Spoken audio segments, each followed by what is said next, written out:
I know that you said Putin only understands one thing, and that thing is power. Then, from that perspective, what do you think that the U.S. negotiators involved in this need to do differently? How should they approach this differently? Because President Trump, he long touted that he could end this war in a day. Well, he's been back in his second term now for over a year. Clearly, the war's not ended.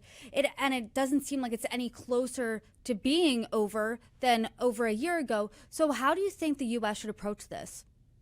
Number one thing, it's important to understand that we are the superpower and we should not fear Russia.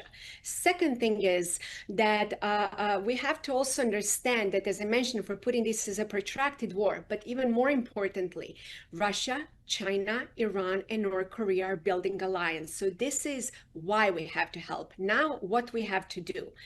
Talks are cheap, words are cheap.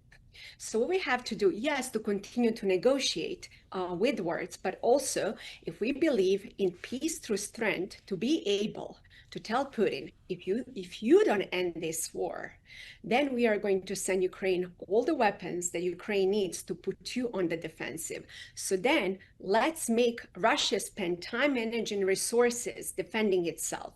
Number two, sanctions.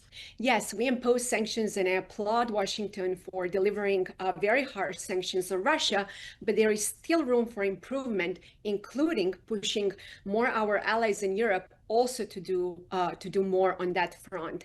And the third thing is Russian military doesn't think like us. They have something what they call a new generation of warfare, which means that the war in Ukraine, it's not only about Ukraine. Russia has already challenged NATO in Poland, in the Baltics by using a hybrid warfare activities, where they're challenging NATO with drones, cutting sea cable. NATO has to put its act together and to put Russia on the defensive and to create finally a feasible strategy to counter Russia, because make no mistake, this war will not end anytime soon unless we end it.